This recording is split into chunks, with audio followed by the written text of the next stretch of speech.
Baik Sobat Muda, selamat malam semuanya. Semoga kesempatan di malam hari ini Anda sehat selalu. Kesempatan ini saya akan berikan tambahan pembahasan terkait matematika saintek ya. Soal tentang dimensi 3 ya. Di gelombang 1 dimensi 3 pertanyaannya itu terkait dengan jarak titik terhadap titik, kadang titik terhadap garis. Nah, di gelombang 2 fokus pada sudut dan penggunaannya adalah hukum kosinus. Saya berikan contoh, ada suatu kubus ya. Di sini judulnya adalah kubus. Ini kubus dengan rusuknya adalah 2. Jika diketahui titik P merupakan titik tengahnya di antara AB ya, berarti perbandingannya sama, dan panjang AB itu diketahui 2, otomatis 1 pertengahannya. Kemudian ditanyakan sudut PHF ya. Nah, ditanyakan sudut PHF itu theta, berapa sih nilai cos theta ya. Kita lihat cos theta yang mana ya. PHF ya, berarti ini PHF. Nah, ini adalah P-nya, HF-nya. Nah, ini kita akan hubungkan ya. Kita akan hubungkan berarti theta itu ada di sini nih. Nah, berarti kita bisa tahu ukurannya sekarang. Kalau ukurannya berarti ini 2, sisinya 2, maka HF adalah 2 akar 2. Kalau ini 1, tingginya 2, 2 itu namanya akar 4 ya, sama, maka di sini adalah akar 5.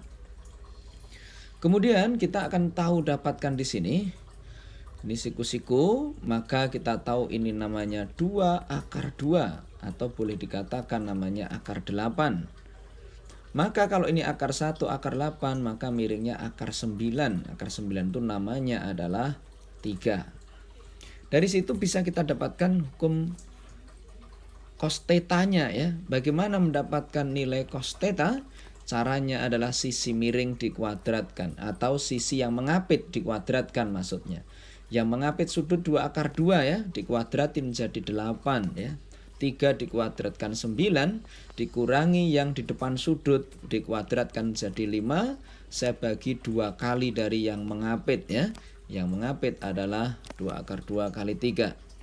Kita tahu 9 kurang 5 itu adalah 4, tambah 8 jadi 12 ya. Sedangkan yang bawah ini adalah 12 akar 2. Sehingga kita dapatkan namanya seperakar 2. Sehingga kita dapatkan seperakar 2, nama lainnya adalah setengah akar 2. Ini merupakan jawaban, tapi jika ditanyakan sudutnya ya tentunya 45 derajat. Tapi yang ditanyakan hanya hukum cosnya saja. Saya kira tidak masalah. Namun di kesempatan yang berbeda, soal hukum cosinus, ini ditanyakan, kalian harus siap kalau posisinya begini ya. Ini adalah P, kemudian ini adalah T. Nah, yang ditanyakan adalah ini ya. Nah, sudutnya di sini ya. Disiap-siap ya. Kalau nanti ada sudut di sini, ada titik di sini, nah harus siap hukum cosinus. Hukum cosinus itu gimana? Hukum cosinus itu berarti yang mengapit dikuadratin, dikurangi yang tidak mengapit ya. Ini saya kira kalian sudah menguasai hukum cosinus. Kemudian ada hal yang penting ya, terkait dengan limit ya. Limit mengalami ada perubahan pertanyaan ya. Jadi misalkan diketahui limit ya. Ini misalkan diketahui limit ya. Di mana limit X mendekati 1 dari AX min akar dari 3X ditambah 1 dibagi dengan X kuadrat min 1 ya. Sama dengan B.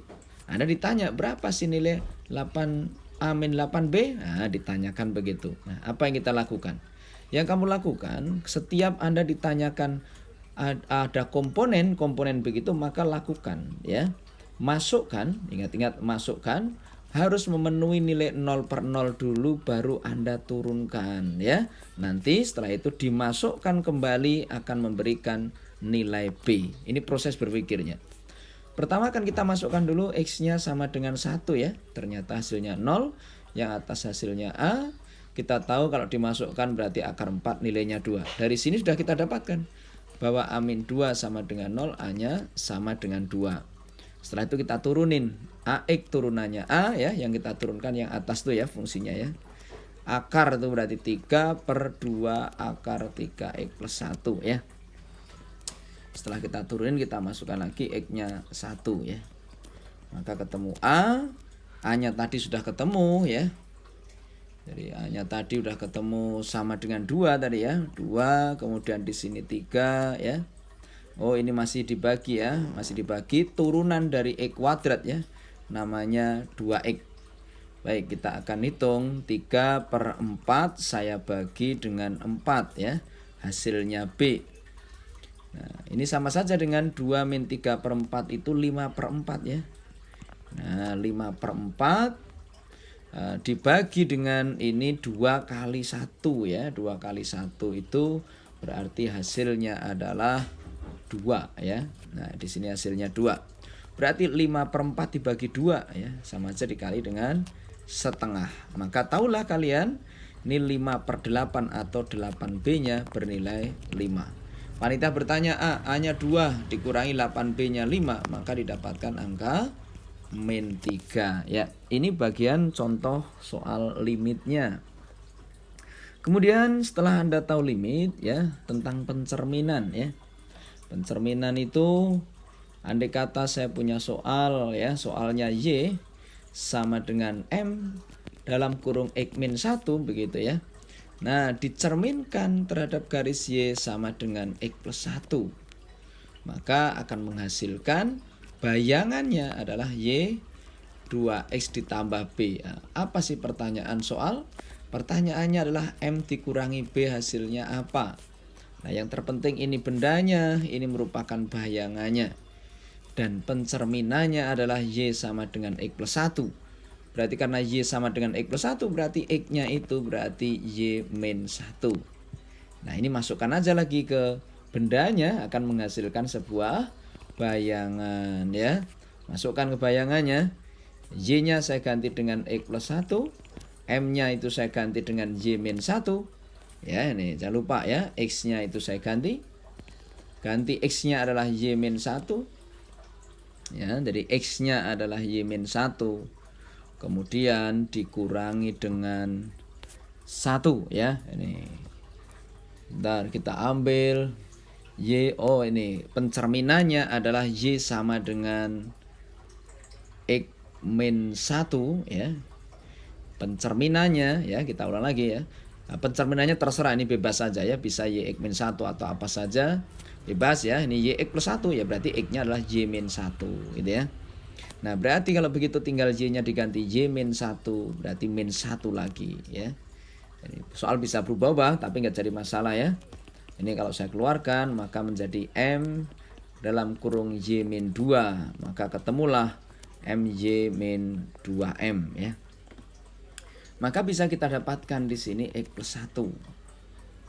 Ini kita jadikan persamaan bahwa MY itu berarti MY itu sama dengan X plus 1 ditambah dengan 2M. Sehingga kita akan dapatkan persamaan Y-nya adalah 1/MX ditambah dengan 1 plus 2M per M. Nah, ini adalah bayangannya ya. Bayangannya ini. Nah, sekarang kalau bayangannya itu ya kita ambil, ini kan bayangannya sama dengan 2. Nah, ini sama dengan 2. Maka kalau sama dengan 2, di sini sudah kita dapatkan M-nya adalah setengah. Dengan M setengah maka kita dapatkan B-nya ya. B-nya kita dapatkan.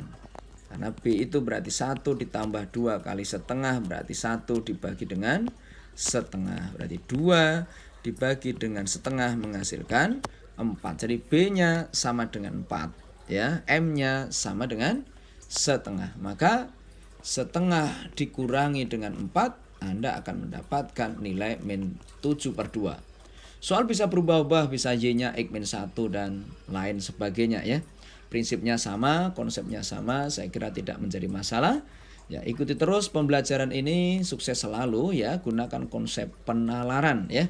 Penalaran ini dikembangkan di Lembaga Bimbingan Netron Yogyakarta ya.